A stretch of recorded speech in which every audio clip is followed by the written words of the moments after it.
பார்ப்போம். உதாரணம் 5 இருப்பு தொடர்பான சீராக்கத்தில் நாங்கள் பார்த்துக் கொண்டிருப்பது விற்பனை செய்க அன்றில் திருப்புக என்ற அடிப்படையில் உதாரணம் 4 வரை கடந்த வகுப்பில் பார்த்திருந்தோம். இன்று உதாரணம் 5 ரணிஸ் வணிகமானது விற்பனை செய்க அன்றில் திருப்புக என்ற அடிப்படையில்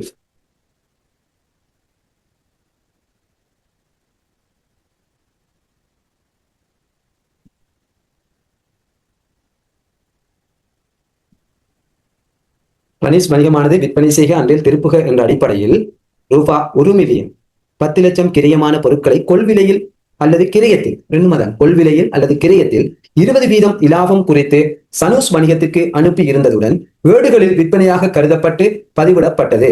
இது சரி, ஏடுகளில் அனுப்பி இருந்தால் விற்பனையாகத்தான் பதிவு செய்வாங்க. ஆக எவ்வாறு பதிவு செய்திருப்பார்? கடன் பட்டோர் கட்டுப்பாட்டு கணக்கு வரவு 10 லட்சம், விற்பனை கணக்கு செலவு 10 லட்சம் பதிவு செய்திருப்பார். எனினும் குறித்த நிதி வருட இறுதியில் இப்பொருட்களுள் அரைவாசி, அதாவது 50% அரைவாசி மாத்திரமே விற்பனை செய்யப்பட்டிருந்ததாக அறிவிக்கப்பட்டிருந்தது. அப்ப நிதியாண்டு இறுதியில சனூஸ் அறிவிக்கின்றார், ரணிஸுக்கு நீங்க தந்த பொருள்ல 50% அரைவாசி தான் விற்பனை செய்யப்பட்டிருக்குது, மீதி விற்கப்படவில்லை, என்னிடம் உள்ளது என்று சொல்லி அறிவிக்கின்றார். அது இறுதி இருப்பு. மீதி பொருட்கள் நிதி வருட இறுதி கால பகுதியினுள் நிறுவனத்திற்கு வந்து சேரவும் இல்லை, இருப்பு பெறுமதியினுள் உள்ளடக்கப்பட்டிருக்கவும் இல்லை. அப்ப சனூஸ் அறிவித்தார், அறிவித்து விட்டுட்டார். அந்த பொருள் யாருக்கிட்டே? சனூஸிடம் தான் இருக்குது. அந்த பொருள் ரணிஸ்ல நிறுவனத்துக்கு வரவும் இல்லை, ரணிஸ்ல இறுதி இருப்பில சேர்க்கப்படவும் இல்லை.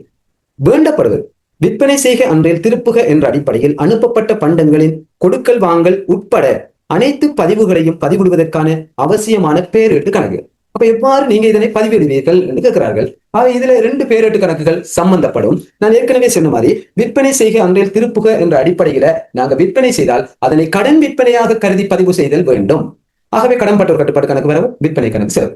மீண்டும் அந்த பொருட்களில் விற்பனை செய்யப்படவில்லை என்று சொல்லி அந்த கடன் பட்டோர் கூறியிருப்பாராயின் அந்த விற்பனை செய்யப்படாத பண்டங்களை கடன் பட்டோர் கட்டுப்பாட்டு கணக்கிலிருந்தும் விற்பனை கணக்கிலிருந்தும் நீக்கி விடுதல் வேண்டும். அதன் பின்னர் இறுதி இருப்புக்குள் அந்த பெறுமதி உள்ளடக்கப்பட்டிருக்க மாட்டாது. ஆகவே இறுதி இருப்புடன் பொருளின் கிரைய பெறுமதி சேர்க்கப்படல் வேண்டும். பொருளின் கிரைய பெறுமதி சேர்க்கப்படல் வேண்டும். இப்ப பாருங்க, இந்த இதுல ரணிஸ் வணிகமானது விற்பனை செய்க அன்றில் திருப்புக என்ற அடிப்படையில் ரூபா 1 மில்லியன் கிரயமான பொருட்களை, அண்டர்லைன் பாருங்க, கிரயமான பொருட்களை என்கிறது கீழே கோட் அடித்துக்கோங்க, ரெட் பென் அடி ப்ளூ கலர். கிரயமான பொருட்களை கிரயத்தில் 20% இலாபம் குறித்து சனூஸ் வணிகத்துக்கு அனுப்பி இருந்ததுடன், அப்ப கிரயத்தில் 20% இலாபம் வைத்து அனுப்பியிருக்கிறார். கிரைய பெறுமதி தான் 10 லட்சம். ஆகவே எங்களுக்கு தேவை இதனுடைய விற்பனை பெறுமதி எவ்வளவு? அப்ப கிரயத்துடன் இலாபம் கூட்டப்பட்டதுதான் விற்பனை பெறுமதியாக கணிப்பிடப்படும். கிரயத்துடன் இலாபம் பூட்டப்பட்டதுதான் விற்பனை பெறுமதியாக கணிப்பிடப்படும். ஆகவே விற்பனை பெறுமதியை முதலில் நாங்கள் கணித்தல் வேண்டும். ஆகவே முதலாவது working செய்கை 1 விற்பனை பெறுமதி கணித்தல். விற்பனை பெறுமதி கணிப்பீடு. விற்பனை பெறுமதியை நாங்கள் கணிப்போம். எவ்வாறு கணிப்போம்? இலாபம் தரப்பட்டால் பாருங்கள், எதன் மீது இலாபம் என்று சொல்லாரோ அதனை 100 வீதமா இருக்கும். பாருங்க, இலாபத்தை அதாவது விற்பனை விலை கணிப்பதற்கான ஒரு ஃபார்முலா நாங்கள் வச்சிருக்கிறோம். பாருங்க, கிரயம் சக இலாபம். கிரயம் என்கிறது கொள்விலை, அந்த பொருளை நாங்க வாங்கின விலை தான் கிரை, அதனுடன் இலாபம் கூட்டித்தானே நாங்க விற்போம். ஆக இலாபத்தை கூட்டி சமன் விற்பனை விலை கால்குலேட் பண்ணப்படும். விற்பனை விலை இதுதான் ஃபார்முலா. இப்ப அவர் சொல்றாரு கிரயத்தில் 20%. 2 அடிப்படையில விற்பனை செய்யலாம். பாருங்க, அதாவது இலாபம் வந்து 2 அடிப்படையில வைக்கலாம். ஒன்று கிரயத்தில் வைக்கலாம் அல்லது விற்பனை விலையில் இலாபம். அப்ப நன்றாக அவர் சொன்ன வசனத்தை பார்க்கணும். கிரயத்தின் மீது இலாபம், கிரயத்தின் மீது இலாபம் 20% அவ்வாறு சொல்லலாம். விற்பனை விலையில் அல்லது விற்பனை விலையின் மீது இலாபம் 10% அப்படியெல்லாம் சொல்லலாம். அவை எவ்வாறு சொன்னாலும் இந்த 2 அடிப்படையில் தான் இலாபம் சொல்லவும். ஒன்று கிரயத்தின் மீது அல்லது கிரயத்தில், அடுத்த விற்பனை விலையில் அல்லது விற்பனையின் மீது என்று சொல்லவும், அல்லது தேறிய விற்பனை எவ்வாறு சொன்னாலும் பிறகு. இப்ப எதன் மீது, இதுல எங்களுக்கு தெரியணும் என்ன சொன்னால் எதன் மீது இலாபம், இதான் நம்மளோட கேள்வி. எதன் மீது இலாபம் வைக்கின்றார், எதன் மீது இலாபம் வைக்கின்றாரோ அந்த அவர் சொல்லதை 100% கருதும். உதாரணத்துக்கு கிரயத்தின் மீது இலாபம் என்று சொன்னால் இந்த கிரயம் 100% என்று எடுக்கும். விற்பனை விலையின் மீது 100% என்று சொன்னாங்க, இந்த விற்பனை விலை 100% மாறும். எதன் மீது இலாபம் என்றாரோ அதை 100% என்று சொல்லி கருத்தில் கொள்ள வேண்டும். இதை மறந்துடக்கூடாது. இதுதான் எங்க பேசு. ரைட். இப்ப பாருங்க, கிரயத்தின் மீது, கிரயத்தில் அல்லது கொள்விலையில் 20% இலாபம் வைக்கிறாங்க. அவன் எதன் மீதோ அதை 100% கருது. இங்க பாருங்க, நான் சிம்பிளா இதை பாருங்க, இத கிரயத்துக்கு கோஸ்ட் ஆங்கிலத்தில் வைத்துக் கொண்டால் ஈஸியாக இருக்கும். கிரயத்துக்கு கோஸ்ட், இலாபத்துக்கு ப்ராஃபிட் சமன் selling price. S, selling price. கொஸ்டுகோ சுருக்கமாக சி, சக பி சமன் எஸ். அவை சுருக்கமாக இதற்கு பிறகு நாங்கள் படிப்போம் சி பிளஸ் பி சமன் S, C plus P equal S. அவை கோஸ்ட் கிரயம், ப்ராஃபிட், செல்லிங் பிரைஸ், விற்பனை விலை. இப்ப பாருங்க, சி கிரயம் வந்து எவ்வளவு, கிரயத்தின் மீது 20 வீதம் என்று சொன்னால் நாங்கள் இந்த கிரயத்தை 100 வீதமாக கருதல் வேண்டும். அவை கிரயம் 100 வீதம், சக இலாபம் 20 வீதம், 20 வீதம். ஆகவே விற்பனை விலை 120 வீதம், விற்பனை விலை 120. இப்ப பாருங்க, கிரயம் எவ்வளவுன்னு சொல்ல 1 மில்லியன் 10 லட்சம் கிரயம். ஆகவே இந்த ரூபாய் இதை சுருக்கினால், இதை சுருக்கி பார்ப்போம். முதலாவது 20 வீதம் ஆக சிறியவன், அவை இதனை 1 என்று எடுப்போம். சக இந்த 20 1 என்று சொன்னால் 100ல எத்தனை 20 இருக்கிறது, 100க்குள்ள எத்தனை 20 இருக்கிறது, 5. ஆகவே 5 5 3 6. இவ்வாறு சுருக்கி எடுத்தால் எங்களுக்கு கணக்கு செய்வது ஈஸியா இருக்கு. இது 1 பங்கு என்றா இது 5 பங்கு, இது 5 3 இது 6 பங்கு. இப்ப பாருங்க, இது 1 மில்லியன் என்று சொல்ற கிரயம் வந்து 1 மில்லியன், சக இலாபம் எவ்வளவு. அப்போ கிரயம் 1 மில்லியன் என்றால் இலாபம் எவ்வளவு, விற்பனை விலை எவ்வளவு எங்களுக்கு கண்டுபிடிக்கணும். அப்ப நாங்க கண்டுபிடிக்க போறோம் பாருங்க, கிரயம் 1 மில்லியன் என்று சொன்னால் இந்த 1 மில்லியன் எதுக்கு சமன், இந்த 5 பங்குக்கு சமன். ஆகவே 5 பங்கு தான் 1 மில்லியன், அல்லது 100 வீதம் என்று போடலாம், அல்லது 100 வீதம் 1 மில்லியன். 5 பங்கு தான் 1 மில்லியன் என்றால் தர எங்களுக்கு தேவை 1 பங்கு எவ்வளவோ. அப்ப இந்த 1 மில்லியனை 5ஆல பிரித்தால் வரும் விட, இல்லாட்டி இந்த 20 வீதம் போடணும். இந்த 100 வீதம் இந்த 20 வீதம் எவ்வாறும் செய்யலாம். அப்ப 1 மில்லியனை 5ஆல பிரித்தால் 2 லட்சம் வரும், 200,000, 200,000 ரூபாய் இலாபம், 1 பங்கு. ஆக 200,000 இலாபம். அவன் அல்லது நாங்க 6 வீதம் எவ்வளவு காண தேவையில்லை, அதுக்கும் பெருக்கி பார்க்கலாம். இவ்வாறு போடலாம், 1 மில்லியன் 5 சொன்னால் தர 6 பார்த்தால் 1200,000 வரும். அதோட இதை கூட்டி விட்டால் லேசி, 1 மில்லியன் சக 200,000 1200,000. ஆகவே விற்பனை விலை 1200,000. அந்த பொருளை நாங்க வித்து இருக்கிறோம், அதாவது விற்பனை செய் அன்றைய திருப்புக என்ற அடிப்படையில அந்த கடன் பட்டோருக்கு அனுப்பிக்கிறோம், 1200,000 அனுப்பிக்கிறோம். இது கிரயம், கிரயத்தில் அனுப்பல, இலாபம் 20 வீதம் சேர்த்து அனுப்பப்பட்டுள்ள சொல்ல, அவை 1200,000 அனுப்பி இருக்கிறோம். இதுதான் விற்பனை விலை. தேவையானவர்கள் நோட்ஸ் எடுத்துக் கொள்ளுங்க. செய்கை ஆகவே விற்பனை பெறுமதியை நாங்க கணிப்பிட்டுட்டோம். இப்ப நாங்க முதலாவது விற்பனையாக கருதி பதிவுகளை மேற்கொள்ளலாம். ஆகவே பாருங்கள், 2 கணக்கு எங்களுக்கு தேவைப்படும். ஒன்று கடன் பட்டோர் கட்டுப்பாட்டு கணக்கு, அடுத்தது விற்பனை கணக்கு. கடன் பட்டோர் கட்டுப்பாட்டு கணக்கு, அடுத்தது விற்பனை கணக்கு. விற்பனை கணக்கு ஆகவே விற்பனை செய்ய அந்த திருப்புகின்ற அடிப்படையில அனுப்பின பொருளை முதலாவது கடன் விற்பனையாக கருதி பதிவிட வேண்டும். ஆகவே 1200,000 நாங்கள் பதிவுகளை மேற்கொள்வோம். இதை ரூபாய் 1000 பதிவிடுவோம். இப்ப பாருங்க, கடன் பட்டோர் கட்டுப்பாட்டு கணக்கு வரவு 1200, விற்பனை கணக்கு செலவு 1200.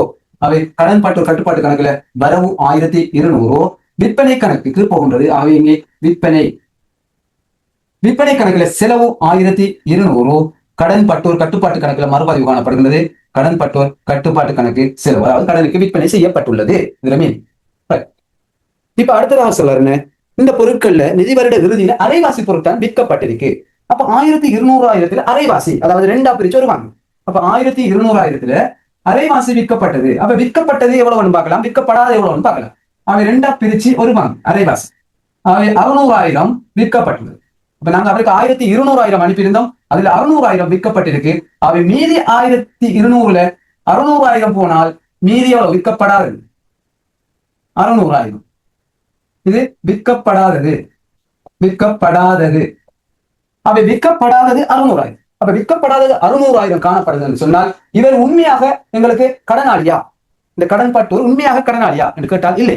ஏன், நாங்க தான் சொல்றோம், எங்களுக்கு கிடைக்கிற பொருள் விற்காததால் அவர்கிட்ட கொடுத்து விற்க சொல்லும். விற்பனை செய் அன்றையில் திருப்பி அனுப்புக என்று சொல்லும். உண்மையாக கடன் பட்டோர் என்ன சொல்லுவோம், ரிட்டர்ன் எடுக்க மாட்டோம், நீங்களே வித்து உங்களுக்கு தந்தாச்சு விட்டாச்சு. ஆனால் இவர்கிட்ட சொல்லிக்கும் விற்பனை செய்ய அன்றையில் திருப்புக. அப்ப இவர் எப்படியும் திருப்ப போறாரு. அப்ப நிதி வருட விருதியில அந்த எங்கட பொருள் தான் இந்த இது 600,000 விற்கப்படாமலுக்கு அவர்கிட்ட காணப்படாத சனுசூட்ட காணப்படுற பொருள் ரமேஷ் நிறுவனத்துல பொருள். அப்ப ரமேஷ் நிறுவனத்துக்கு சொந்தமான பொருள் என்பதால இந்த கடன் பட்டோரை இல்லாம செய்யும். 600,000 தான் அவர் உண்மையாக தர வேண்டும், மீதி 600,000 திற தேவை. ஏன், இந்த விற்ற பெறுமதி அவர் திறனுமா இல்லையா, இது வித்தாச்சு, இது விற்பனை நடந்தாச்சு, இந்த காசு அவர் திறனும். அப்ப இதுக்குத்தான் அவர் கடனாளியாக இருக்கணுமே தவிர விற்கப்படாததுக்கு கடனாளியாக இருக்க தேவையில்லை. விற்பனை செய்த தான் கடனாளி, விற்கப்படாது தர. அப்ப அவர் எவ்வளவு தர வேண்டியது? 600,000. அப்ப இங்க காட்டியிருக்கும் 1200 சொன்னால் விற்கப்படாமல் இருக்கிற அந்த விற்பனை பெறுமதியை அந்த உரிய கணக்குகள் இருந்து கழித்து விடுதல் வேண்டும். உண்மையான விற்பனை 600,000. ஆகவே மீண்டும் நாங்கள் என்ன தகவல் சொன்னால், விற்பனை கணக்கு வரவு, விற்கப்படாத பொருளுக்குரிய பதிவு, விற்பனை கணக்கு வரவு 600,000. கடன் பட்டோர் கட்டுப்பாடு, கடன் பட்டோர் கட்டுப்பாடு கணக்குல செலவு 600,000. அதை நீக்கிவிடும். விற்பனை கணக்கு, விற்பனையாக காட்டினதை இப்ப காட்டிடாது, ஏன் இது விற்கப்படது. அப்ப 1200 இருந்து 600 கழிவாட்டும். இங்கேயும் 1200 இருந்து 600 கழிவாட்டால் உண்மையாக கடன் பட்டோர் 600 தான் தரும். இதோட இந்த சாப்டர் முடியும். மூன்றாவது சாப்டர் அவங்க சொல்லியிருக்காங்க பாருங்க, இந்த சனுசுகிட்ட அனுப்பின பொருள் 600,000, விற்கப்படாத 600,000 மீதி பொருள் திருப்பி அனுப்பப்படல, நிறுவனத்துக்கு வந்து சேரையும் இல்ல, இருப்புக்குள்ள சேர்க்கையும் இல்லைன்னு சொல்ல. இருப்பு கணிப்பிடுகின்ற போதும் சேர்க்கல. அப்ப பௌதிக ரீதியாக இருப்பு எண்ணி கணிப்பிடுவாங்க, பிசிக்கல் வெரிஃபிகேஷன் சொல்ல. நிறுவனங்கள் அந்த பௌதிக ரீதியாக இருப்புகளை எண்ணி கணிப்பிடுவாங்க. உங்களுக்கு நீங்க கேள்விப்பட்டிருப்பீங்க, கடைகள்ல கடையை ஒரு நாளைக்கு மூடுவாங்க, ஸ்டாக் எடுக்கப்படுறோம்னு சொல்லி, ஸ்டாக் எடுக்கிறேன்னு சொல்லி. அதானே ஸ்டாக் வெரிஃபிகேஷன் தானே. அப்ப இறுதியாக இருக்கிற பொருட்களை கை பிசிக்கலா பார்த்து கணக்கெடுப்பாங்க. அந்த டைம்ல இந்த பொருள் இருக்காது நிறுவனத்துக்கு. ஆனால் நிறுவனத்துக்கு சொந்தமான பொருள்ங்கிறதால இருப்புல கூட்டணும். ஆகவே அதுக்குரிய பதிவு கிரைய பெறுமதியை தான் இருப்புல எடுக்கணும். விற்பனை பெறுமதியை நாங்க எடுக்க முடியாது. அது நல்லா ஞாபகம் வச்சுக்கணும். ஒரு நாள் விற்பனை பெறுமதியை இருப்பிட பெறுமதியாக எடுக்க இயலாது. இருப்புங்கிறது கிரைய பெறுமதி, வாங்கின விலையில தான் இருக்கணும். அவை கிரைய பெறுமதி கொள்விலையில இருக்க வேண்டும். அவை உண்மையாக இதனுடைய கிரைய பெறுமதி எவ்வளவு கேட்டீங்கன்னு சொன்னா, இருப்பிட பெறுமதி அரைவாசி பொருள். இதுதான் இருப்பிட கிரைய பெறுமதி 1 மில்லியன். அதுல அரைவாசி 1 மில்லியன்ல அரைவாசி 2 பிரிச்சால் 5 லட்சம் அல்லது 500,000 இறுதி இருப்பிட பெறுமதியாக காணப்படும். ஆகவே இந்த 600,000 காட்டக்கூடாது. 600,000 விற்பனையோடு சம்பந்தப்பட்டது, கடன்பட்டோரோட சம்பந்தப்பட்டது. விற்பனை விலை இலாபம் குறைக்கப்பட்டது. இலாபம் இல்லாத தொகைதான் கிரை இருப்பு விட அவை இருப்பிட பெறுமதியாக 500,000 காட்டப்பட வேண்டும். இந்த இருப்பை பதிவிடக்கூடிய இரட்டை பதிவு ஏற்கனவே நாங்கள் படித்திருக்கிறோம். இறுதி இருப்பு கணக்கு வரவு, வியாபார கணக்கு செலவு என்று சொல்லி வர. இறுதி இருப்பு கணக்கு வரவு, வியாபார கணக்கு செலவு என்று சொல்லி வரும். அவை நாங்கள் இந்த இறுதி இருப்பை பதிகிறதுக்கு நாங்க பேரேடுகள் தயாரிக்கவில்லை. தேவைன்னு சொன்னால் இறுதி இருப்புக்கு ஒரு பேரிட்டை தயாரித்துக் கொள்ளலாம். தேவையானவர்கள் இதனை எழுதி எடுத்துக் கொள்ளுங்கள். இறுதி இருப்புக்கு ஒரு பேரிட்டை சும்மா அடித்து வைத்துக் கொள்ளுங்கள், அங்கே தரப்படவில்லை. இறுதி இருப்பு கணக்குன்னு சொல்லி எழுதி வரவு வைக்க வேண்டும். ரூபாய் 500,000 வரவு வைக்க வேண்டும். இது வியாபார கணக்குக்கு போகும். வியாபார கணக்கு தேவையில்லை. சோ இதுதான் பதிவு, அவங்க கேட்டிருக்கிற இரட்டை பதிவு. அவை நாங்கள் இதனை முடிக்கலாம், முடிக்காமல் விடலாம். இது சும்மா செம்மையாளர்களுக்கு நாங்கள் படிக்கிறது, முடிச்சு பார்ப்போம். கடன்பாட்டு கட்டுப்பாடு கணக்கு வரவுல தான் கூட இருக்குது 1200,000. முடித்தால் எங்களுக்கு தெரியுங்க குறைய இருக்குது 600,000. அவை 600,000 மீதி சென்றது, மீதி வந்தது என்பது மீதி சென்றது வரவு பக்கம் மீதி வந்ததுன்னு சொல்லி 600,000 பெறுமே. எப்பொழுதும் கடன்பாட்டு கட்டுப்பாடு கணக்கு வரவு மீதியை கொண்டிருக்கு, அது ஒரு சொத்து. அதே மாதிரி விற்பனை கணக்கு 1200 விற்பனை கணக்கு மீதி சென்றது மீதி வந்தது என்று வராது. அது இலாப நட்ட கணக்குக்கு போக வேண்டியது 600,000. என் உண்மையான விற்பனை இதுதான். விற்பனை பெறுமதி இலாப நட்ட கூட்டு அல்லது வருமான கூட்டலும் எழுதலாம், இலாப நட்ட கணக்கிலும் எழுதலாம். அவை விற்பனை கணக்கு வரவும் இலாப நட்ட கூட்டு செலவு, அதாவது இலாப நட்ட கணக்கு செலவில் பதிவிடப்படும் 600,000. விற்பனை எல்லாம் எப்பொழுதும் செலவு மீதியாக காணப்படும். ஏனென்று சொன்னால் அது ஒரு வருமானம். ஆகவே நாங்கள் பேரிட்டு கணக்குகளை எழுதிக் கொள்ளுங்கள்.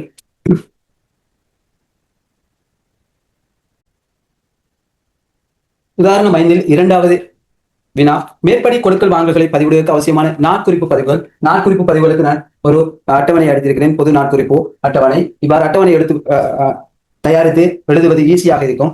ஆகவே முதலாவது அவர் சொல்லியிருக்கிறார், கடன் விற்பனையாக பதிவதிலிருந்து எல்லாத்தையும் பதியலாம். ஆகவே கடன் பட்டூர், முதலாவது எங்களுக்கு தெரியும் கடன் விற்பனை, கடன் பட்டூர் கட்டுப்பாட்டு கணக்கு வரும். கடன் விற்பனையாக கருதி பதிய வேண்டும். கடன் பட்டூர் கட்டுப்பாட்டு கணக்கு வரவு 1200. 1000 தரப்பட்டுள்ளது. அவை 3 சைவர் குறைத்திருக்கு. இது கட்டாயம் எழுதப்பட வேண்டும். மேலே விற்பனை கணக்கு செலவு 1200. விற்பனை கணக்கு செலவு 1200. விளம்பரம் எழுத வேண்டும். விற்பனை செய் அல்லது திருப்புக என்ற அடிப்படையில் அனுப்பப்பட்ட பொருளுக்கான பதிவு.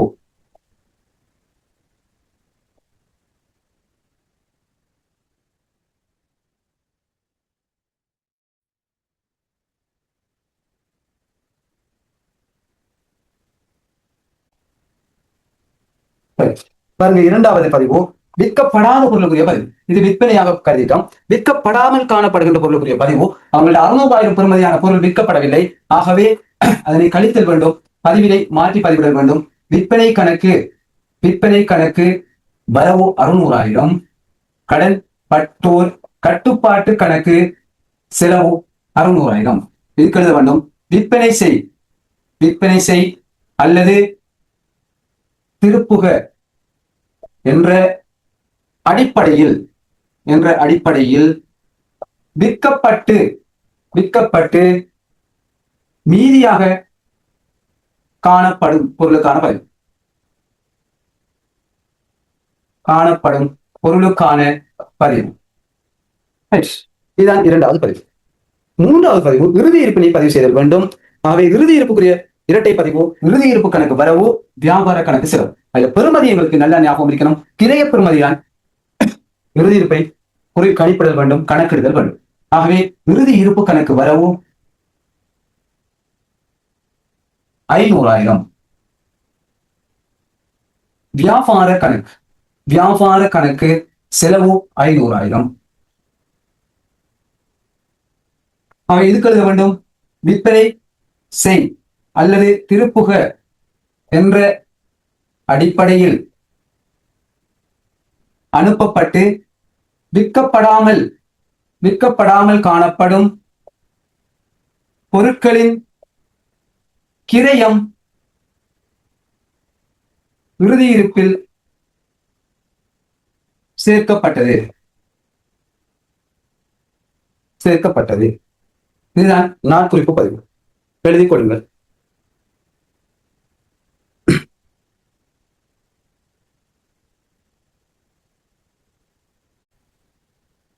உதாரணமாக மணால் தனி வியாபாரத்தில் 31/12/2025 பரீட்சை மீதியிலிருந்து பிரித்தெடுக்கப்பட்ட சில மீதிகள் வருமாறு சொல்லி ஒரு பரீட்சை மீதி தாரார். வரவு செலவு அதுல 1/1/2025 இருப்பு ஆரம்ப இருப்பு தாரார். அதே மாதிரி கொள்வனவு, உட்சுமை கூலி, பிரேக்கெட்டுக்குள்ள உட்காவுகை என்று இருக்குது, ரெண்டும் ஒன்றுதான். அடுத்தது உட்திருப்பம், கப்பட் கேள்வி கட்டணம், விற்பனை, வெளித்திருப்பம், கடன் பட்டோரை சொல்லி தாரார். மேலதிக தகவல்கள் தருகிறார்கள். வேண்டப்படுவது பாருங்க, மேற்தரப்பட்ட செம்மையாக்கல்களை சீராக்கம் செய்வதற்கான நாட்குறிப்பு பதிவு கேட்கிறார். அப்ப மேலதிக தகவல்களை பாருங்க. முதலாவது 31/12/2025 பௌதீக இருப்படுத்த பின்னரான இருப்பின் கிரைய பெறுமதி. பௌதீக இருப்புங்கிறது இருப்பு கணிப்பீடு, பிசிக்கலா பார்த்து கணிப்பிடுகிறார். இருப்பின் கிரைய பெறுமதி 50,000 ரூபாவா. ரைட். இப்ப நாங்க இருப்பு செம்மையாக்கல் செய்யணும்னு சொன்னா இறுதி இருப்புக்கு இரட்டை பதிவு கட்டாயம் எழுதணும். ஆகவே இறுதி இருப்புல உள்ளடக்கப்பட்டுள்ள அனைத்து செம்மையாக்கல்களையும் சேர்த்து கடைசியாக இறுதியாக ஒரு பெறுமதி கணிப்பீடு செய்யணும். அந்த பெறுமதிக்குத்தான் நாங்கள் சீராக்கல் பதிவு எழுத வேண்டும். நன்றாக ஞாபகம் வைத்துக் கொள்ளுங்கள். இறுதி இருப்பு தொடர்பாக 2-3 செம்மையாக்கல்கள் தந்தால் அந்த செம்மையாக்கல்கள் எல்லாம் சீராக்கிய பின்னர் மொத்தமாக வருகின்ற இறுதி இருப்பிட பெறுமதியைத்தான் நாட்குறிப்பு பதிவாக பதிவிடுதல் வேண்டும், கணக்குகளில் பதிவிடல் வேண்டும். அப்ப பாருங்க எப்படி செய்யறது. 31/12/2025 பௌதீக இருப்படுத்த பின்னரான கிரியம் ஒன்று தாரார். இப்ப எங்களுக்கு தெரியும் இதுக்கு பின்னர் நாங்க இருப்பு சீராக்கத்தானே படிச்சுக்கிறோம். இதுக்கு பின்னரும் சில சீராக்கங்கள் வரலாம். இருப்பு தொடர்பாக ஒரு சீராக்கம் மட்டும் தர மாட்டார். பாருங்க இரண்டாவது சீராக்கத்தை பாருங்க. 25/12/2025 கொள்வனவு செய்யப்பட்ட 60,000 கிரையமுடைய பொருட்கள் ஏடுகளில் கொள்வனவாக பதிவு செய்யப்பட்ட போதிலும்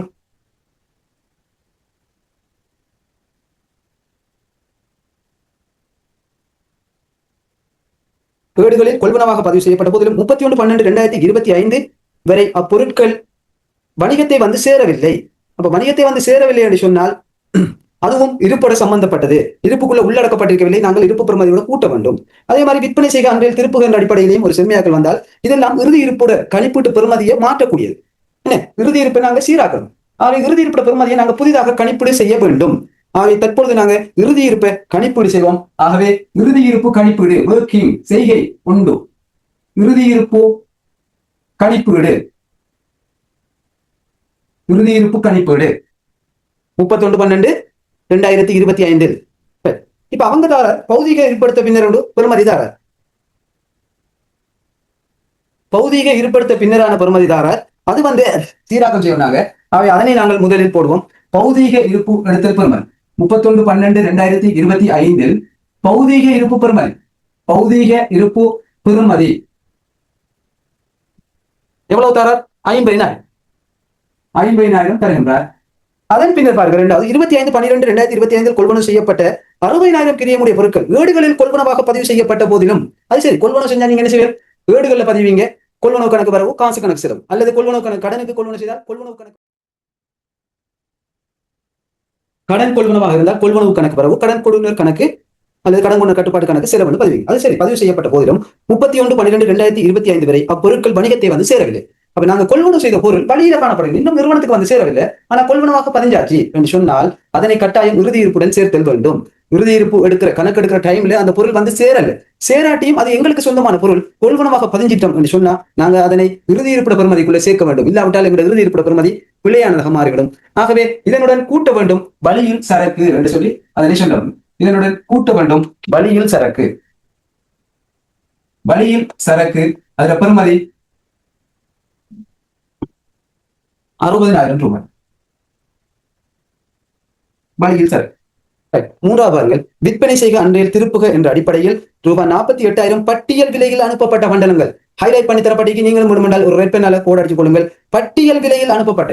அப்ப பட்டியல் விலை என்ற இதெல்லாம் நாங்க நிறைய இடத்த படிச்சிட்டோம். விற்பனை விலையில் மறந்துடக்கூடாது, தெரியாதாக்கள் எழுதி கொள்ளுங்கள். பட்டியல் விலையில் சொன்னால் விற்பனை விலையில் இலாபம் உள்ளடக்கப்பட்ட விலைதான் பட்டியல் விலை. பட்டியல் விலையில் அனுப்பப்பட்ட பண்டங்கள் ஏடுகளில் விற்பனையாக கருதப்பட்டது. அப்ப 48,000 விற்பனை விலையில் அனுப்பப்பட்டிருக்குது, விற்பனையாக கருதப்படுது. இவற்றுள் 4/3 பங்கு மாத்திரம் 31/12/2025 வரையில் விற்பனை செய்யப்பட்டிருந்தது. ஏனைய பொருட்கள் விற்கப்படவும் இல்லை, நிறுவனத்தை வந்து சேரவும் இல்லை. அப்ப 4/1 பகுதி விற்கப்படவும் இல்லை, நிறுவனத்தை வந்து சேரவும் இல்லை.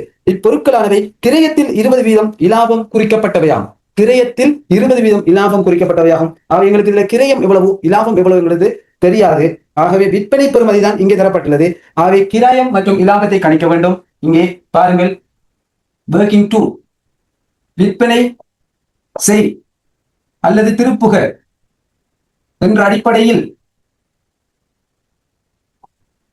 விற்கப்பட்டவற்றின்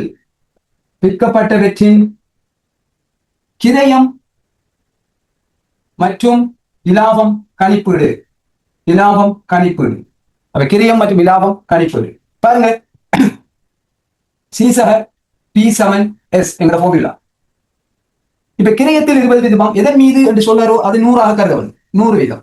சக இலாபம் 20% சமன் 120%. அவை இதை சுருக்கினால் சிறிய இலக்கம் 20. அவை இதனை ஒரு பங்கு எடுத்தால் இந்த 100ல எத்தனை 20 அடங்கும்? 5 20 5 20 100. அவை 5 3 6. இது ஒரு பங்கு என்றால் இது 5 பங்கு, மொத்தம் 6 பங்கு. விற்பனை விலை 6 பங்கை கொண்டது. 6 மடங்கு சொல்லலாம். இது 1 மடங்கு, இது 5 மடங்கு, இது 6 மடங்கு சொல்லலாம். இப்ப பட்டியல் விலை 48,000, விற்பனை விலை 48,000 எடுத்தார். அப்ப கிரயத்தை கண்டுபிடிக்கிறோமா இல்லையா? அப்ப இந்த 6 பங்கு தான் 48,000. அப்ப இடத்துல நாங்க பார்க்கலாம், 6 பங்குக்கு தான் 48,000 என்றால் தர ஒரு பங்கு எவ்வளவு கண்டுபிடிக்கிறோம். அவை சுருக்கி நீங்க சொன்னா 6 வெட்டினால் 1, இங்க 6ல 48 8 மடங்கு. ஆகவே 8,000. 6 8 48. ஆகவே 8,000 இலாபம். ஒரு மடங்கு, ஒரு பங்கு 8,000. அப்ப ஒரு பங்கு 8,000 என்றால் 5 பங்கு அல்லது 5 மடங்கு எவ்வளவு ஆயிரும்? 5 8 40. அவை 40,000 கிரயம். அல்ல இந்த 48ல இருந்து 8,000 கழிச்சா 40. அவை 40,000 கிரயம், 8,000 இலாபம், 48,000 விலையில அனுப்பப்பட்டிருக்குது அவருக்கு. இதுல 4/3 பங்கு விற்கப்பட்டிருக்கு. 4/3 பங்கு விற்கப்பட்டிருக்கு. அப்ப விற்பனை செய்தது எவ்வளவோ? 4/3 பங்கு. அப்ப 48,000க்கு 4/3 பங்கு விற்பனை சமன் 36,000. 36,000 பொருளை வித்துட்ட. அப்ப உண்மையாக அவர் கடன்பட்டவர் வந்து 36,000 எங்கள்கிட்ட கடன் பட்டிருக்கார். 36,000 தான் கடன்பட்டவர். ஆனா நாங்க கடன்பட்டவராக எவ்வளவு பதிவு செஞ்சிருக்கிறோம்? 48,000 பதிஞ்சிருக்கோம். அதே மாதிரி இதுல விற்கப்படாதது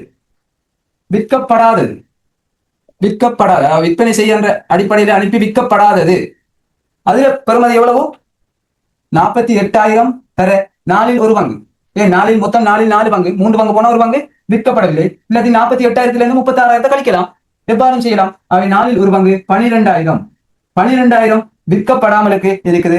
அவை இதுக்கு கடன்பட்டோர் ஆண்டு கேட்டா இல்லை. அவை கடன்பட்டோர்ல இருந்து இதனை கழிக்க வேண்டும், விற்பனையில இருந்தும் கழிக்க வேண்டும். 48,000 காட்டினால் இதை கழிச்சால் 36,000 பேர். இப்ப இதுல கிரயம் எவ்வளவு பார்க்கணும். இதுல விற்கப்படாமலுக்கு இருக்கிறதுல கிரயம். ஆகவே விற்கப்படாத பொருள்ல கிரயம் எவ்வளவு பார்க்கணும். அவை விற்பனை செய் அல்லது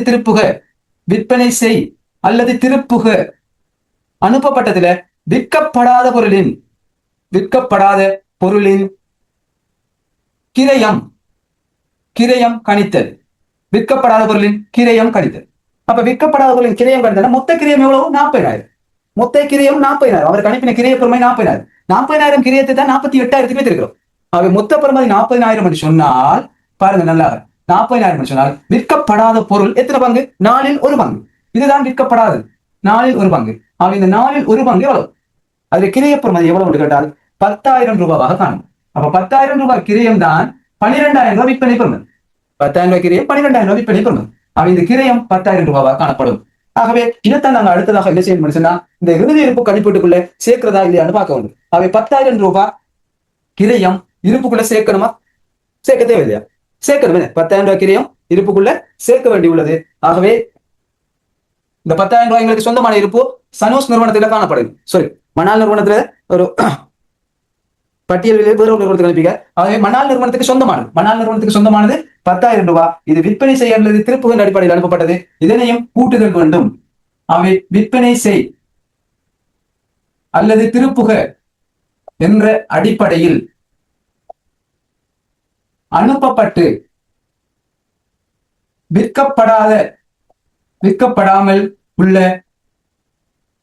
பொருட்களின் கிரயம் எவ்வளவு?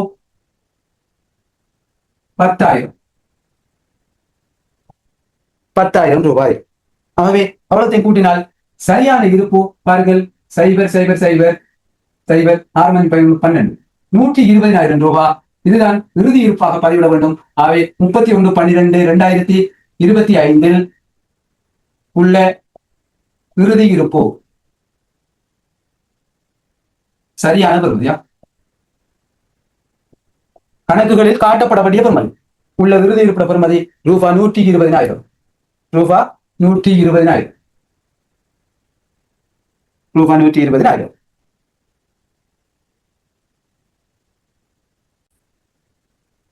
இதில் உள்ள முதலாவது வினா, செம்மியாக்கல்களை சீராக்கம் செய்வதற்கான நான் குறிப்பது. எல்லாருக்கும் இந்த கணிப்புகள் காணிப்பாங்க. நான் எப்படி நான் குறிப்பு எழுதுறது தெரியாது. இரட்டை பதிவு சீராக்கத்துக்கு தேவையான குறிப்பு. முதலாவது சீராக்கம் தான். அவை தனியா நாங்க எழுதலான்னு சொல்லிட்டோம். மொத்தமா சேர்த்து தான் எழுதணும்.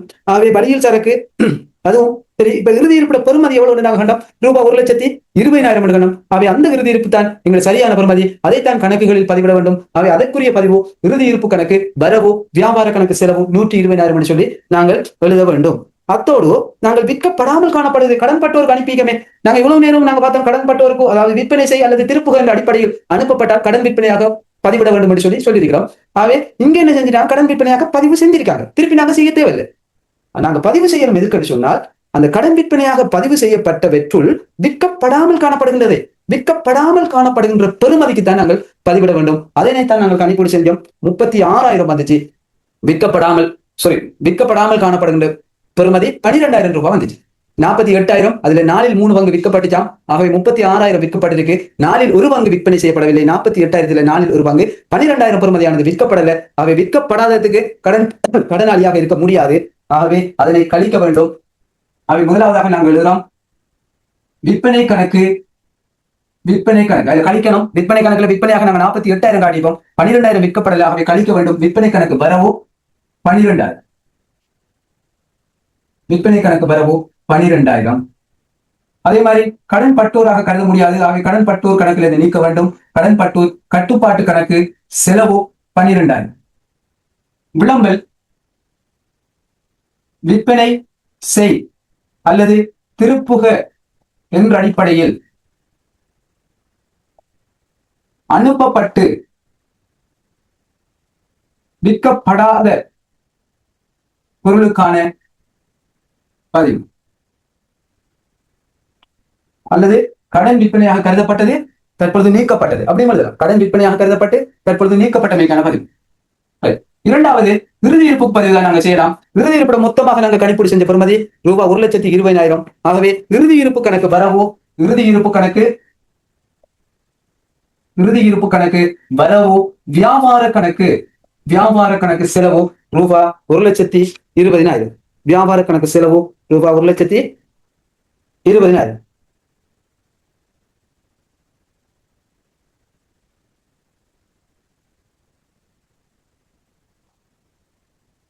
நிதி வருட இறுதியில் உள்ள இறுதி இருப்பு கணக்குகளில் பதிவிடப்பட்டது.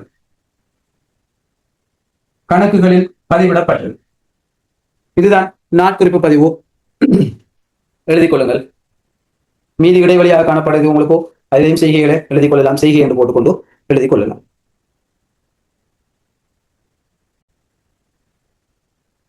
உதாரணம் 6ல இரண்டாவது கேள்வி வந்து என்னன்னு சொன்னால் 31/12/2025 முடிவடைந்த வருடத்துக்கான வியாபார கணக்கு அல்லது வியாபார கூட்டணிக்கு இந்த வியாபார கணக்கு மாதிரி இதை நாங்கள் சொல்வோம் கிடையான அமைப்பு.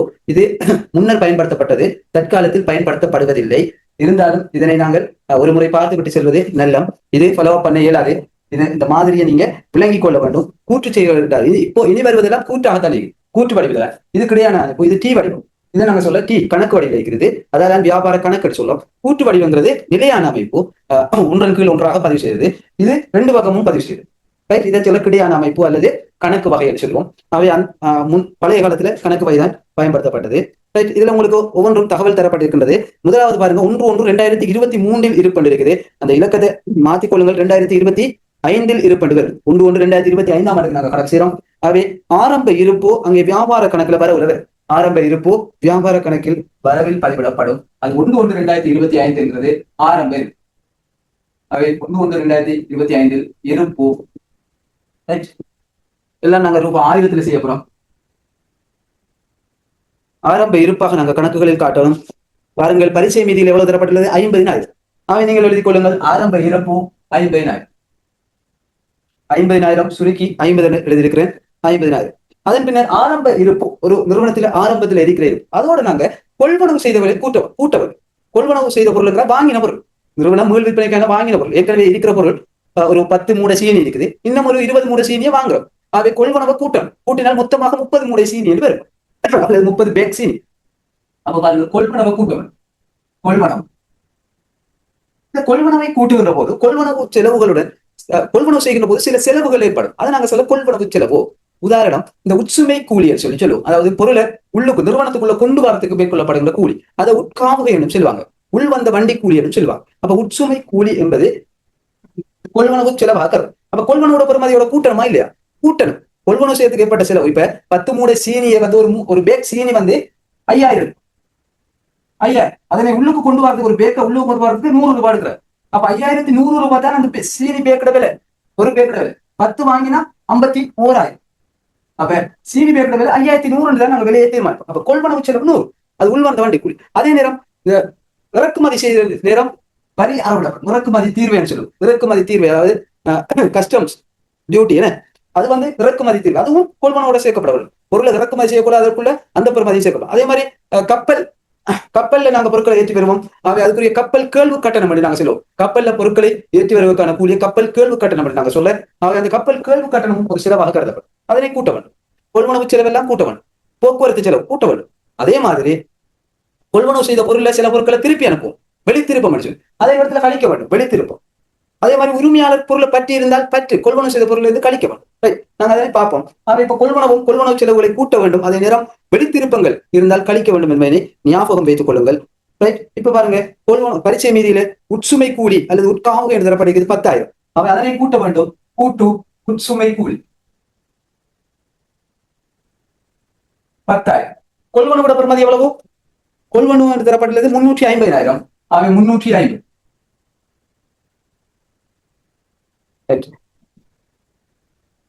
இதுல 2 குளம் அடிக்க வேண்டும். பாருங்க, 2 குளம் அடித்தால் தான் ஈஸியாக இருக்கும் செய்வதற்கு.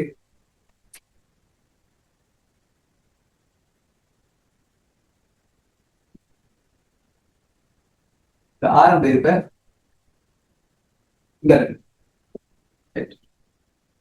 உட்சுமை கூலி.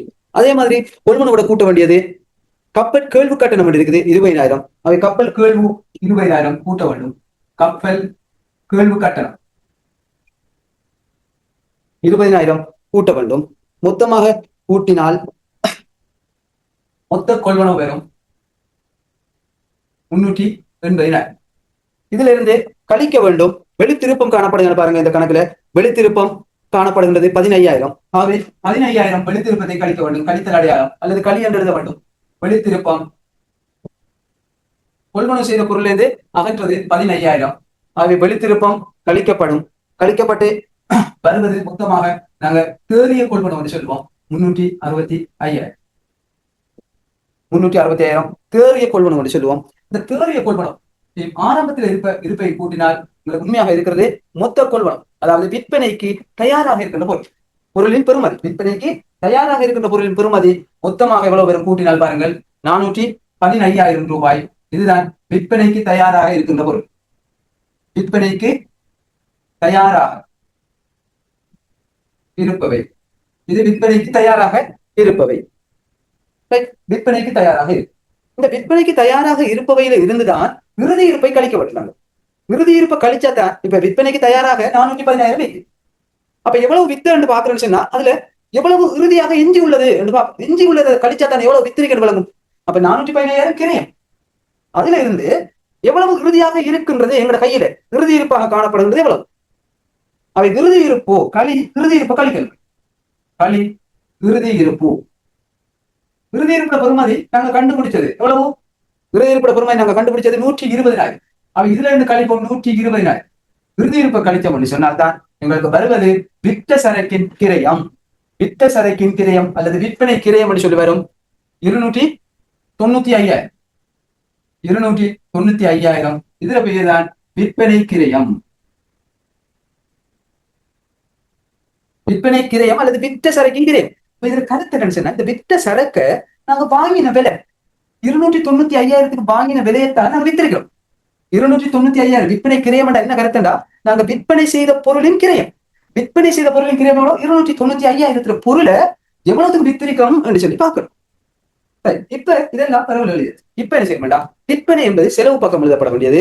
ஆகவே விற்பனை பாருங்க பெறுமதி எவ்வளவு இருக்கு, செலவுல 666,000 காணப்படுது. விற்பனை நல்ல அவதானிக்கிறோம் இந்த கணக்கு. விற்பனை என்று சொல்லி செலவு பக்கம் காணப்படுகின்றது 666,000. விற்பனை என்று சொல்லி பாருங்க செம்மையாக்கலைக்கு 666,000 மைனஸ் 666. அதுல என்ன கழிக்கணும் என்னன்னு சொன்னா, உண்மையாக நாங்க விற்பனையாக கருதாத பொருள் இருந்துச்சு பாருங்க 12,000. என்னது விற்பனை செய் அல்லது திருப்புக என்ற அடிப்படையில நாங்க 48,000 பெறுமதியான பொருளை அனுப்பியிருக்கோம். அதுல 36,000 பொருள் தான் விற்கப்பட்டுருச்சு. ஆனா விற்பனையாக நாங்க எழுதிட்டோம் 48,000. விற்பனையாக நாங்க பதிஞ்சிட்டோம் பாருங்க. விற்பனை கணக்குல இப்படி பதிஞ்சிருக்கீங்க 48,000 செலவு வச்சிருக்கீங்க. இந்த 48,000 எதுக்குள்ள இருக்குன்னா இந்த 666,000 இருக்கு. 48,000 செலவு வச்சிருக்கீங்க. இப்ப உண்மையாக வித்தது 36,000. அவை 12,000 கழிக்கணும்.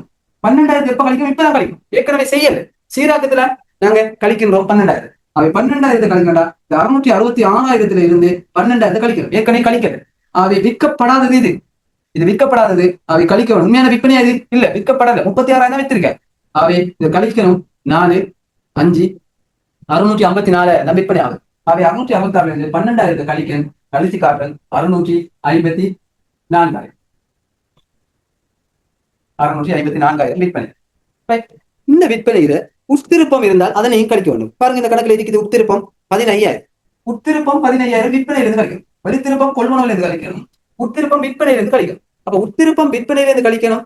அது ஏற்கனவே உங்களுக்கு தெரியும். நாங்க கணக்கு சமன்பாடு படிக்கின்ற போதும் படிச்சிருக்கோம். வருமான கூட்டு உட்திருப்பம்ங்கிறது விற்பனை செய்தது திரும்பி வருகின்றது. அவை உட்திருப்பம் களி உட்திருப்பம் 15,000 கழித்தால் தேறிய விற்பனை வரும் 14 5 9 4 1 3 639. 639 தான் தேறிய விற்பனை. இதுல பேர் தேறிய விற்பனை 639. அதாவது உட்திருப்பம் கழிக்கப்பட்ட பெறுமதி. உண்மையான விற்பனை 639,000. அப்ப உங்களுக்கு ஒரு கேள்வி வரும், இந்த 12,000 நாங்க இப்படி உத்திருப்பத்துக்குள்ள எதிக்குமான்னு கேட்டீங்கன்னா இல்ல.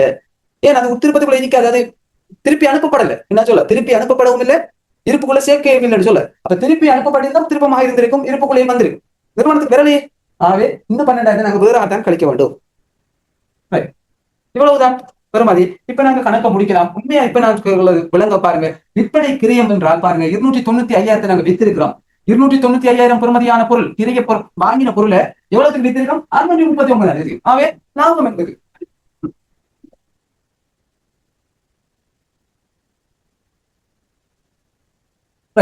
இப்ப பாருங்க நாங்க கணக்க முடிக்கலாம். இங்க ஒரு 2 வரியை விட்டுட்டு செலவு பக்கம் தான் கூட இருக்கும், விற்பனை வருமானம் கூட இருக்கு. இதுல அவை கூட்டுவோம் 639,000. ஆகவே இங்கேயும் 639,000. இந்த விற்பனையில இருந்து இது விற்பனை பெறுமதி. இதுல இருந்து விற்ற சரக்கின் கிரியத்தை கழித்தால் லாபம். இது விற்ற சரக்கின் கிரியம், இதனை கழித்தால் லாபம் வரும். ஆகவே விற்பனையில இருந்து விற்ற சரக்கின் கிரியத்தை கழிச்சா லாபம். பாருங்க 4 5 9 9 4 13 1 மிச்சம் 3 3 6 344,000 ரூபாய், 3,44,000 ரூபாய். இதை சொல்ற மொத்த இலாபம். இந்த வியாபாரத்தை மேற்கொள்ளத்தால கிடைக்கப்பட்ட மொத்தமான இலாபம், அதாவது செலவுகள் கழிக்க முந்தைய இலாபம். இந்த விற்பனைக்கிறைய மாத்திரம் தான் கழிக்கப்பட்டது. ஏனைய செலவுகள் ஒன்றும் கழிக்கப்பட்டது. நிலையா நிர்வாக செலவு, விற்பனை விநியோக செலவு, அந்த செலவுகள் கழிக்க முன்னதான மொத்த இலாபம். தேறிய இலாபம்ங்கிறது கைக்கு தேறிய இலாபம். இன்னமும் இது தேற முந்தைய இலாபம். மொத்த இலாபம் இந்த பொருள் அளித்ததால 3,44,000 ரூபாய் கிடைக்கும். இதுதான் கணக்கு, எழுதிக் கொள்ளுங்கள். அப்ப பாருங்க, மேல நாங்க உண்மையிலேயே இந்த வருமான கூட்டு கேட்கிறார், அதாவது மொத்த இலாபம் கணிப்பிடும் கூட்டு ஏற்கனவே வியாபார கணக்குல செஞ்சுதான் இப்ப கூட்டு வடிவில் செய்ய போறோம். அவை கூட்டு வடிவில் செய்ய வேண்டாம். ஏற்கனவே நாங்கள் கணக்கெடு சமன்பாடுகள் படிக்கின்ற போது படித்திருக்கிறோம். விற்பனை முதலில் வருமானம் எழுதப்பட்டு அதன் கீழ் செலவுகள் எழுதப்பட்டு கழிக்கப்படும். ஆகவே பாருங்க, முதலாவது விற்பனை. விற்பனை உங்களுக்கு தெரியும், 666,000 12,000 கழிக்க வேண்டும். கழித்தால் 654,000, மூன்றாவது காலத்தில் எழுதிக் கொள்ளுங்கள். அதன் கீழ் களி உத்திருப்பம். உத்திருப்பம் பெறுமதி 15,000 கழித்தால் 639,000. தேறிய விற்பனை. தேறிய விற்பனை சொல்லி எழுதுறல, ரைட். அதன் பிறகு விற்பனை கிரியத்தை கழிக்கும். விற்பனையில இருந்து விற்ற சரக்கின் கிரியத்தை கழிச்சாதான் மொத்த லாபம் வரும். நாங்க இது மொத்த லாபத்தை தான் கணிக்க போறோம். மொத்த லாபத்துக்கு சமன்பாடு இல்லை, விற்பனையில இருந்து விற்ற சரக்கின் கிரிய, அதாவது விற்ற சரக்க பாங்கின விலை. சிலாக்களுக்கு இந்த வசனம் விளங்குறல, இந்த சொல் என்ன சொல்லா இருந்து விளங்குறது, அந்த விற்பனை செய்த சரக்க பாங்கின விலை, ரைட். அப்ப நான் இப்ப பாருங்க, ஒரு சீமந்து பேக்க வாங்குறேன் 10,000 ரூபாய், வாங்கி அதை விற்பனை செய்யறேன் 15,000. இப்ப மொத்த லாபம் எவ்வளவு கேட்டால் விற்பனையில இருந்து விற்பனை கிரியத்தை கழிக்கணும். அப்ப விற்பனை பெறுமதி 15,000, அந்த சீமந்து பேக்க வாங்கின விலை தான் விற்பனை கிரியம், அது 10,000 ரூபாய். கழித்தால் 5,000 ரூபாய் மொத்த லாபம், அவ்வளவு. இப்ப நாங்க கழிக்கணும் விற்பனை கிரை. இந்த விற்பனை கிரியத்தை கழிக்கிறது தான் நாங்க கணிப்பீடு செய்யணும். ஆரம்ப இருப்பட கொள்வனவை கூட்டி விற்பனைக்கு தயாராக இருந்த பொருளை கண்டு அதுல இருந்து இறுதி இருப்ப கழிச்சா தான் விற்பனை கிரியம் காணலாம். ஆகவே விற்பனை கிரியம் காண்றதுக்கு பாருங்க, 1/1/2025 இருப்பு, இது ஆரம்ப இருப்பு. இந்த இருப்பட பெறுமதி 50,000. இரண்டாவது அதோட கூட்ட வேண்டும் கொள்வனவு. கொள்வனவு பெறுமதி எவ்வளவு? கொள்வனவு 350,000. ஏன் கொள்வனவு முதலாவது எழுதுவோம்? ஏன்னு சொன்னா இதோட சீராக்கங்கள் செய்ய வேண்டியது, கூட்ட வேண்டியது, கழிக்க வேண்டியது. அது என்ன கூட்டு களி எங்களுக்கு தெரியும். உட்சுமை கூலியை கூட்ட வேண்டும். கொள்வனவோட உட்சுமை கூலியை கூட்டுறோம். உட்சுமை கூலி எவ்வளவு? உட்சுமை கூலி 10,000. அதுக்கு பிறகு கப்பல் கேள்வு கட்டணம். கப்பல் கேள்வு எவ்வளவு? 20,000. அதுக்கு பிறகு வெளித்திருப்பத்தை கழிக்கணும். களி வெளித்திருப்பம். வெளித்திருப்பம் எவ்வளவு? 15,000. இது கழிக்கணும். கழிக்கிறத பிரேக்கெட் போடணும், இல்லாட்டி கூட்டிடுவீங்க, கட்டாயம் பிரேக்கெட் போடணும். அவ இதெல்லாம் கழிச்சு கூட்டி பாருங்க, தேறிய கொள்வனவோ எவ்வளவு வந்துச்சு? 365,000. இதே இருக்கிறதுனால 365,000. மொத்தமாக கூட்டினால் 415,000. இது என்ன? விற்பனைக்கு தயாராக இருந்த பொருள். இப்ப மொத்தமாக விற்பனைக்கு தயாராக இருந்த பொருள பெறுமதி, விற்பனைக்கு தயாராக இருந்தவை பொருள பெறுமதி தானே. அதுல இருந்து இறுதி இருப்ப கழிக்கணும். இறுதி இருப்ப கழிக்கணும். ஆகவே இந்த களி இறுதி இருக்கும். இறுதி இருப்பா கையில இருக்கிற இருக்கும். கடைசியாக எஞ்சி காணப்பட்ட இருப்பு தான் இறுதி இருக்கும். அதுதான் நாங்க கண்டோம். எவ்வளவு? 120,000. இறுதி இருப்ப கழிச்சா வருகின்ற பெறுமதி தான் விற்பனை கிரயம். அதுதான் நாங்க இங்கல போட போறோம், கீழே இறக்கி இடத்துல போட போறோம். விற்பனை கிரயம் எவ்வளவு நாங்க கண்டோம்? 295,000. இந்த 415 120,000 கழிச்சு இடத்துல போறோம். அப்ப இதுல பெயர் தான் என்ன? விற்பனை கிரை, அதாவது வித்த சரக்கின் கிரை. இந்த விற்பனை கிரையத்தை கணிக்கிறது தான் இவ்வளவு செயற்பாடுகள். விற்பனை கிரையை கணித்தம் 295. ஆகவே இது விற்பனை, தேறிய விற்பனை. இதுல இந்த விற்பனை கிரியத்தை கழிச்சா எங்களுக்கு வரும்படை மொத்த இலாபம் எவ்வளவு நாங்க கண்டது? 344. இது மொத்த இலாபம்.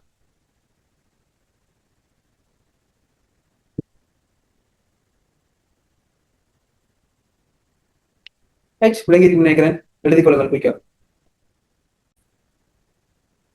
உதாரணம் 6 மூன்றாவது கேள்வியை பாருங்கள். நீர் தயாரித்த வியாபார கணக்கிலிருந்து பெற்ற மொத்த இலாபமானது பின்வரும் அடிப்படையில் என்ன சதவீதத்தை கொண்டிருக்கின்றது என்பதை கணிப்பிடுங்கள்.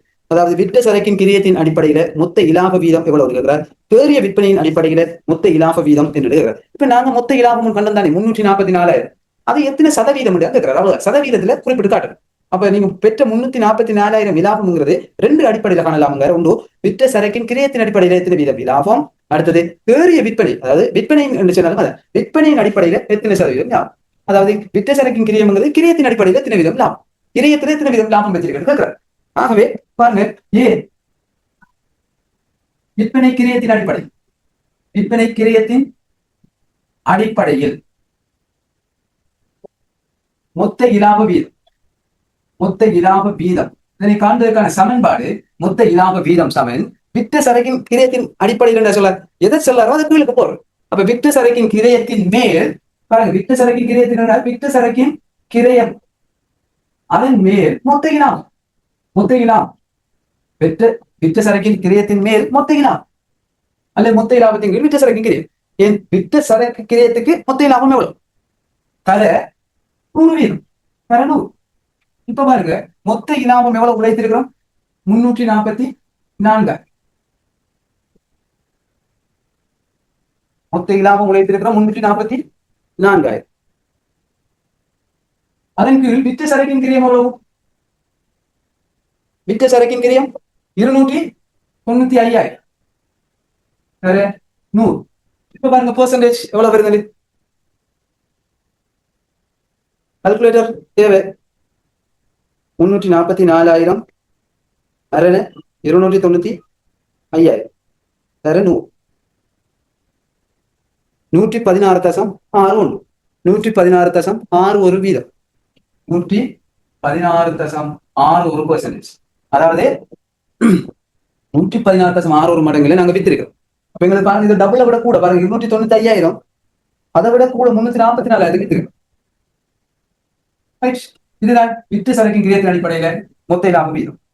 அடுத்தது பாருங்க, பி விற்பனையின் அடிப்படை அல்லது தேறிய விற்பனையின் அடிப்படையில் சொல்லலாம். விற்பனையின் அடிப்படையில் மொத்த இலாப வீதம், அதே சேம் மொத்த இலாபத்தின் கீழ் விற்பனை அல்லது விற்பனையின் மேல் மொத்த இலாபம், விற்பனை அதன் மேல் மொத்த இலாபம், தேறிய விற்பனை எல்லாம் தர 100. ஆக விற்பனை எவ்வளவு, இங்க தரப்பட்ட விற்பனை 639,000. தரப்பட்ட விற்பனை தேறிய உத்திருப்பம் கழித்த பெறுமதி தான் எடுக்க வேண்டும். உத்திருப்பம் கழித்த பெறுமதி 639,000. அதன் மேல் மொத்த இலாபம் 344,000 தர 100 சமன். இப்ப பாருங்க,